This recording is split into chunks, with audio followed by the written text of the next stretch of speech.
Hola, un saludo muy especial. Soy Hernán Tena y el día de hoy quiero compartir con ustedes unas conclusiones a las que he podido llegar después de cursar la asignatura de Teoría del Estado en el programa de Ciencias Políticas en la Universidad Nacional Abierta y a Distancia. En este programa hemos abordado diferentes temas sobre Estado, sobre poder, sobre nación, pero uno que causó mayor interés, por lo menos en mí, fue el de la globalización.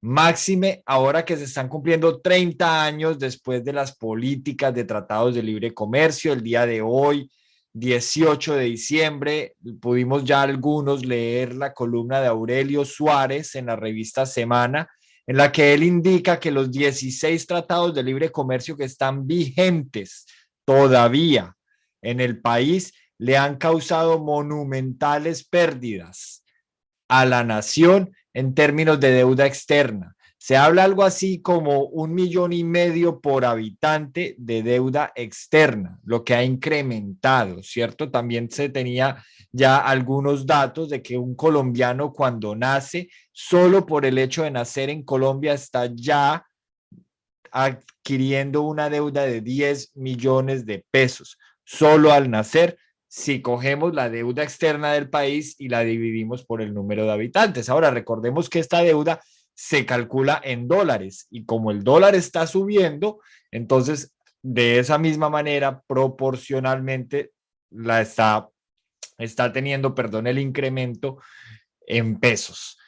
Pero en materia de globalización, más allá de los tratados de libre comercio, que son 16, como ya los expresaba el economista Aurelio Suárez, quisiera yo concentrarme en otros aspectos relacionados con el empleo y en época de pandemia con el teleempleo o teletrabajo, ¿cierto? Que no es lo mismo que trabajar desde casa.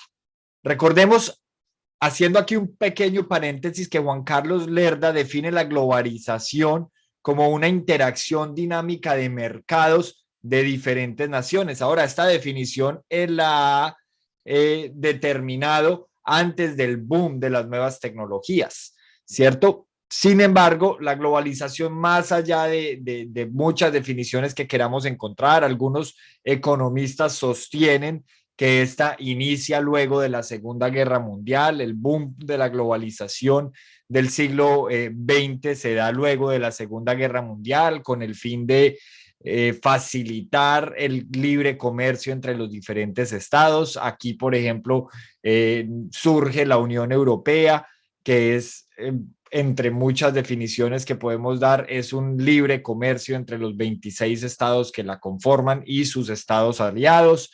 Luego hay otros teóricos que sostienen que el boom de la globalización inicia no en la Segunda Guerra Mundial, sino en la Primera, y hay otros que se remontan inclusive al siglo XV y siglo XIV. Pero concentrémonos en la globalización como la conocemos hoy en el mundo. Y quiero enfocarme en el tema de empleo y las garantías de empleo.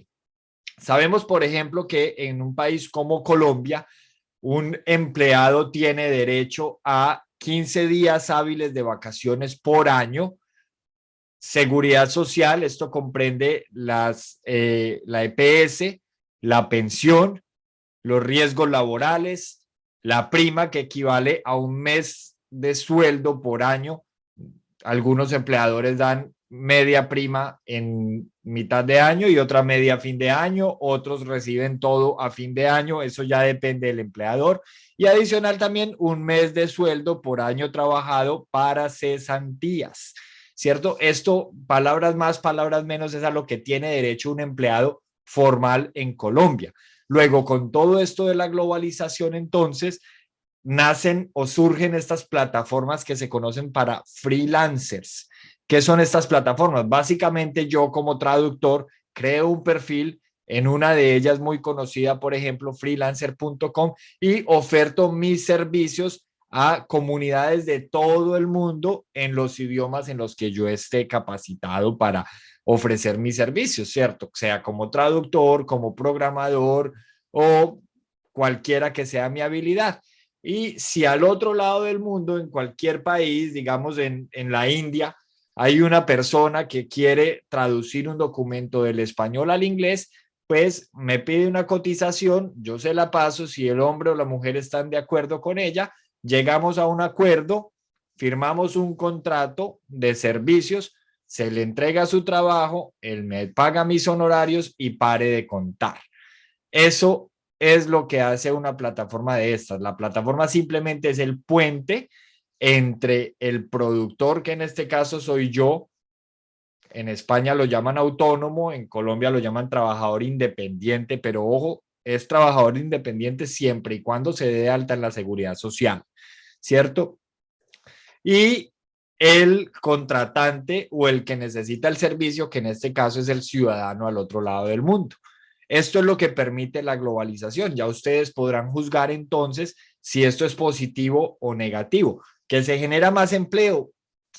Quizás se generen más ingresos, pero no sabemos si más empleo. Ese es el primer tema en el que me quiero concentrar. Ahora, nos vamos a un segundo tema, que este sí incluye la formalidad, pero ¿qué tipo de formalidad? Y son los call centers. Particularmente en Pereira, por ejemplo, se ha dado el caso que están llegando empresas de telecomunicaciones, se conocen como call centers. Básicamente es un lugar en el que agentes de servicio al cliente, a través de un teléfono o a través de un chat, prestan servicio de atención a los clientes de diferentes compañías del mundo para solucionarles o atenderles diferentes quejas, o en su defecto para ofrecerles productos. Esto se da mucho, por ejemplo, con empresarios de origen español, que lo que hacen es abrir una sucursal en Colombia, operar en horario español, pero con agentes colombianos. ¿Para qué? Para producir en euros, pero pagar salarios en pesos. Ojo, que ustedes ya están viendo lo que está pasando con el salario mínimo, que este año han dicho que sube a 1 millón de pesos, pero realmente cuando lo convertimos, perdón, en dólares, nos damos cuenta que un colombiano promedio está ganando menos de lo que ganaba hace 10 años. Entonces, calculen ustedes cuánto le puede valer un empleado a un empresario europeo que está produciendo en euros, pero está pagando nómina en pesos, ¿cierto? Eso es un negocio redondo, pero para el empresario, ojo. Luego vienen a Colombia y contratan personas con unos perfiles muy altos, porque además en la mayoría de estas empresas exigen que sean profesionales, algunas exigen que sean bilingües, que tengan experiencia, etcétera. Entonces, sí, la globalización genera empleo, pero ¿qué tipo de empleo? ¿Cierto? Cuando no es empleo independiente, sin garantías, sin derecho a enfermarnos, entonces es un empleo formal, con las garantías de ley, con la seguridad social, pero con una calidad, perdón, precaria. Luego tenemos también, como tercer ítem, los profesores de idiomas. Anteriormente había una oferta para profesores de idiomas con todas las garantías de ley, con todas las prestaciones sociales. Ahorita lo que estamos viendo en Internet son empresas que crean una academia de inglés para que el profesor se conecte en una plataforma, dicte su clase y luego se desconecte. Estas empresas le pagan al profesor su hora cátedra y pare de contar.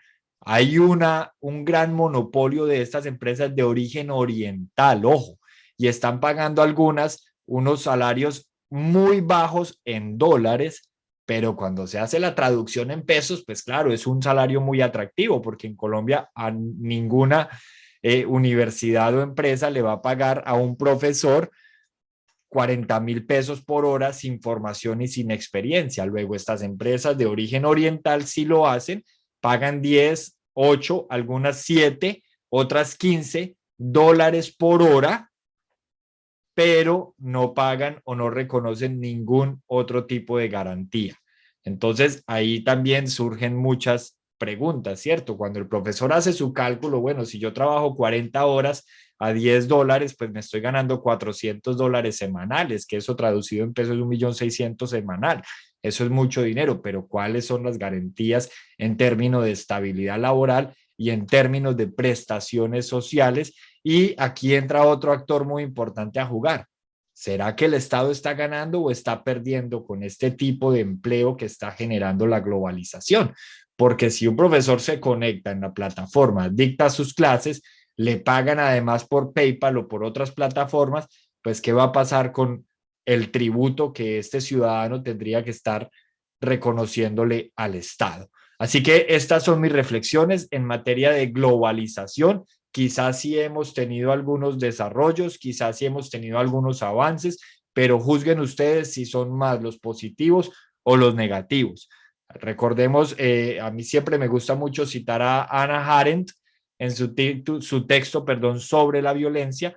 Ella indicaba que las guerras o la violencia por lo general son generadas por el desarrollo. Oiga, muchos van a decir, ¿cómo así que por el desarrollo? Claro, porque lo que para el Estado es desarrollo, la mayoría de las veces para el pueblo no lo es. Y es ahí donde se generan los conflictos sociales.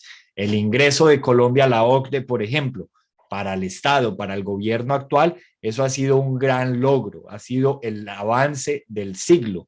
Pero si le preguntamos a la gente de a pie, a las masas, a los ciudadanos que están allá en las calles descontentos porque no hay garantías, seguramente ellos van a tener otras tesis referente al ingreso de Colombia a la OCDE, no siendo tan positivo. Los dejo, esta ha sido mi píldora, mis reflexiones sobre la globalización. Muchas gracias y hasta pronto.